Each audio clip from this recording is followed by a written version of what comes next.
Hello, RJ. Hello, Lynette. Anong kailangan mo? Nag-start na ba yung event?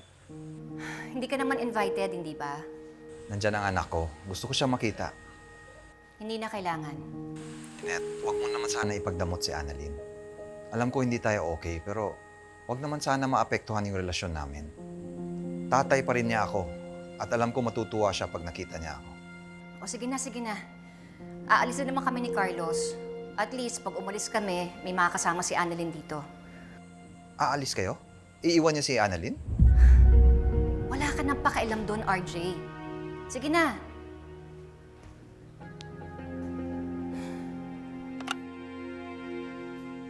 Robert? Robert? Saan ka pupunta? Sa awarding na anak ko. Sige na, late na ako. What? Hindi ka pwede pumunta sa event na yun, Robert. Dito ka lang sa bahay. Ano ba, Moira?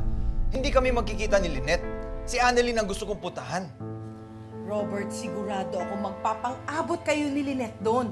Magkakagulo lang kayo ni Carlos, dito ka na lang, please. Hindi mangyayari yun. At isa pa, hindi ako robot na pwede mong kontrolin. Robert, please. Please, huwag ka na pumunta doon. Dito ka na lang sa bahay, please. Para mo nang awa. Ano ba, Moira?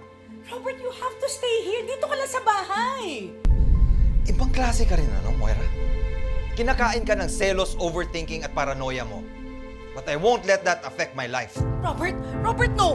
Robert, please! Robert, sandali lang! Our first awardee, Dr. Annalyn Santos of East Ridge Medical Center.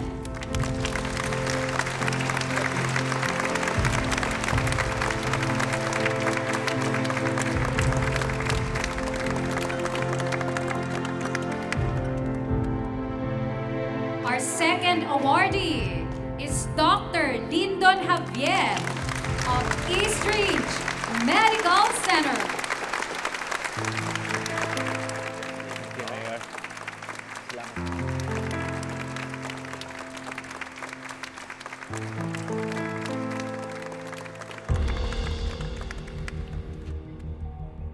Sandali lang!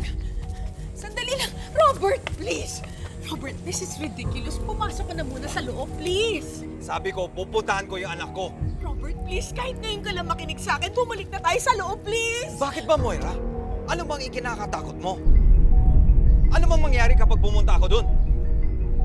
Iniisip ko na baka mapahamak ka kay Carlos! Kaya ko ang sarili ko. Now leave me alone. No, Robert, Robert, please! Dito ka na muna, please, Robert! Maraming salamat sa inyo, ha?